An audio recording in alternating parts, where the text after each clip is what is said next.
दोस्तों, क्वाइस सक्सेस के YouTube channel में आप सबका स्वागत है। परिचय। एक पीढ़ी से दूसरी पीढ़ी के लक्षणों के स्थानांतरित होने की प्रक्रिया को आनुवंशिकी कहते हैं। हाँ, नई जातियों की उत्पत्ति में आनुवंशिकी की महत्वपूर्ण भूमिका है। उद्देश्य। इस पाठ के अंत में आप निम्न करने में सक्षम हो जाएंगे। आनुवंशिकी को परिभाषित करना, जनन के दौरान रूपांतरण के संचयन को समझना, वंशागति लक्षणों को समझना, लक्षणों की वंशागति के नियम, मेंडल का योगदान को समझना, प्रभाविता के सिद्धांत की पहचान करना, विसंयोजन के नियम को समझना, स्वतंत्र अपव्यूहन के नियम को समझना, ये समझना कि लक्षण कैसे परिलक्षित होते हैं, लिंग निर्धारण की प्रक्रिया समझना, जनन के दौरान विविधता का संचयन, माता पिता तथा उनकी संतति में उत्पन्न होने वाले अंतर तथा भाई बहनों के बीच अंतर को विविधता कहते हैं। केवल वे विविधताएं वंशागत होती हैं जो जीवधारियों की जनन कोशिकाओं में दिखाई देती हैं। ये विविधता जाति का निर्माण करने वाले गुण सूत्र में जीन के संयोग से अथवा उत्प्रेरण के कारण पैदा होती है। माता पिता यानी जनक द्वारा प्राप्त वंशागत लक्षणों के कारण शारीरिक संरचना में समानता होती है तथा अंतर बहुत कम होते हैं, किंतु यौन क्रिया द्वारा जनन करने वाले जीवों के आगे आने वाली पीढ़ियों में विविधताएं उत्पन्न हो जाती हैं। एक ही माता पिता की दो संतानें समान नहीं होती, इससे संतति में अंतर उत्पन्न होता है। इस प्रकार प्रत्येक पीढ़ी के बाद विविधताओं के संचयन के कारण भिन्नता उत्पन्न होती है। विकास के लिए विविधता कच्चे पदार्थ के समान है, आनुवंशिकी का आधार है, जीवों के नए प्रकार बनाता है, जीवों को बदले वातावरण से अनुकूलन करने में सहायता प्रदान करता है तथा प्रत्येक जीव को एक विशिष्ट पहचान देता है। वंशागत लक्षण, जो विशेषक व्यापक पदार्थों द्वारा नियंत्रित होते हैं तथा माता पिता द्वारा विरासत में प्राप्त होते हैं, वंशागत लक्षण कहलाते हैं। गतिविधि। मनुष्य के कान दो प्रकार के होते हैं, मुक्त कर्णपाली वाले कान, जुड़े कर्णपाली वाले कान। हम दूसरे सभी के कानों का निरीक्षण करके वंशागति की प्रक्रिया को अधिक अच्छी तरह से समझ सकते हैं। हम देखते हैं कि हमारे कुछ मित्रों की कर्णपालियां मुक्त हैं, जबकि कुछ एक की कर्णपालियां जुड़ी हुई हैं। लक्षणों की वंशागति के नियम, मेंडल का योगदान।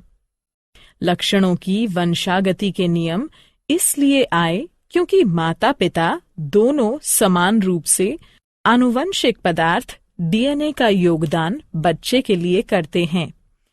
इस प्रकार प्रत्येक लक्षण माता तथा पिता दोनों के लक्षणों से प्रभावित हो सकता है।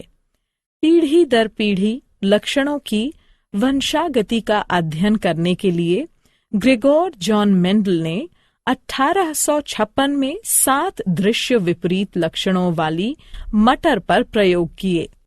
तने की ऊंचाई, लंबे या बौने पौधे, बीज का आकार गोल या झुर्रीदार बीज, बीज का रंग हरे या पीले बीज, पुष्प का रंग सफेद या बैंगनी फूल, फली का आकार पूर्ण या सिकुड़ा, फली का रंग हरा या पीला, पुष्प की स्थिति अक्षीय या सिरा। एक लंबे तथा एक बौने पौधे के बीच क्रॉस कराया गया। इस प्रकार का क्रॉस जिसमें केवल एक ही लक्षण ज्ञात हो, मोनोहाइब्रिड क्रॉस कहलाता है। पहली पीढ़ी में सभी पौधे लंबे थे, कोई भी बीज के लक्षण का नहीं था। दूसरी पीढ़ी में दोनों ही लक्षण संतति में 3/1 के अनुपात में परिलक्षित थे। इन प्रयोगों के आधार पर मेंडल ने 2 नियम प्रतिपादित किए: प्रभाविता का नियम, विसंयोजन का नियम। प्रभाविता का नियम। मेंडल ने कहा कि 2 विपरीत लक्षणों में से संतति में केवल एक ही लक्षण F1 पीढ़ी में परिलक्षित होता है। वे लक्षण जो कि प्रथम पीढ़ी में परिलक्षित हैं, अर्थात लंबाई, यह प्रभावी लक्षण है, जबकि जो लक्षण प्रथम पीढ़ी में परिलक्षित नहीं है, अर्थात बौनापन, तो ये अप्रभावी लक्षण है। विसंयोजन का नियम। मेंडल ने कहा कि किसी भी अभिलक्षण के अगली पीढ़ी में जाने से पहले सबसे पहले जीन्स को युग्मक में पृथक किया जाता है, जो फिर आपस में मिलकर युग्मनज बनाते हैं। इसी प्रकार अपने प्रयोग में मेंडल ने बीज के 2 अभिलक्षण चुने: बीज का रंग पीला या हरा, बीज का आकार गोल या झुर्रीदार। इस प्रकार के क्रॉस, जिसमें एक ही समय में 2 अभिलक्षणों पर विचार किया जाता है, द्विसंकर या डाई हाइब्रिड क्रॉस कहलाते हैं। प्रथम पीढ़ी में सभी पौधों के बीज गोल तथा पीले रंग के हैं, इसलिए गोल तथा पीला प्रभावी लक्षण है, जबकि हरा तथा झुर्रीदार अप्रभावी लक्षण है। गतिविधि। इस बात की पुष्टि करने के लिए कि पीढ़ी में बड़ा टी छोटा टी तथा छोटा टी लक्षण युग्म वास्तव में 1/2/1 के अनुपात में थे, हम F2 पीढ़ी को स्वयं क्रॉस कराकर F3 पीढ़ी उत्पन्न करेंगे। F3 पीढ़ी में हम देखते हैं कि शुद्ध लंबे बड़ा टी से केवल लंबे पौधे उत्पन्न होते हैं। शुद्ध बौने छोटा टी से केवल बौने पौधे उत्पन्न होते हैं, जबकि संकर लंबे बड़ा टी छोटा टी से उत्पन्न संतति 3/1 के अनुपात में होती है, 3 लंबे तथा 1 बौना। इस प्रकार हम ये निष्कर्ष निकाल सकते हैं कि लंबाई बौनेपन पर प्रभावी है। स्वतंत्र अपव्यूहन का नियम। जनक पीढ़ी में अभिलक्षण के स्रोत के परे अगली पीढ़ी में प्रत्येक अभिलक्षण स्वतंत्र रूप से वंशागत होते हैं। प्रत्येक जीन सेट डीएनए के एक अकेले धागे के रूप में नहीं, बल्कि स्वतंत्र टुकड़ों के रूप में होता है, जिसे गुणसूत्र कहते हैं। इस प्रकार प्रत्येक कोशिका में गुणसूत्र की 2 प्रतियां होती हैं, एक नर जनक तथा दूसरी मादा जनक के लिए। जाति के डीएनए के स्थायित्व को सुनिश्चित करने के लिए प्रत्येक गैमीट हर एक जोड़े के लिए एक गुणसूत्र लेता है जब 2 युग्मक संयोग करते हैं। लक्षण कैसे परिलक्षित होते हैं? प्रत्येक यूकेरियोटिक कोशिका में गुणसूत्र होता है जो डीएनए के लंबे धागों से मिलकर बना होता है। डीएनए में एक कोड होता है जो कोशिका को निर्देश देता है कि अगली पीढ़ी में कौन सा अभिलक्षण परिलक्षित होगा। डीएनए का वह भाग जिसमें अभिलक्षण का कोड होता है जीन कहलाता है। प्रत्येक कोशिका में गुणसूत्र की 2 प्रतियां होती हैं, पिता से 1 तथा माता से 1। प्रत्येक गैमीट माता पिता से 1 क्रोमोसोम लेता है। 2 गुणसूत्रों के मिलन पर अगली पीढ़ी में जाने वाले अभिलक्षणों की कुल संख्या नियत रहती है, जिससे डीएनए का स्थायित्व सुनिश्चित होता है। लिंग निर्धारण। बहुत से मनुष्य क्रोमोसोम में 1 प्रति माता की तथा 1 प्रति पिता की होती है तथा इस प्रकार के 22 जोड़े होते हैं, जिनमें से एक जोड़े को सेक्स गुणसूत्र कहते हैं। ये सेक्स गुणसूत्र हमेशा आदर्श जोड़ा नहीं होता है। स्त्रियों में X गुणसूत्र का आदर्श जोड़ा होता है, लेकिन पुरुषों में एक गलत मेल का जोड़ा होता है जिसमें सामान्य आकार का एक X क्रोमोसोम तथा दूसरा छोटा होता है जिसे Y क्रोमोसोम या गुणसूत्र कहते हैं। इसलिए स्त्रियां XX हैं तथा पुरुष XY।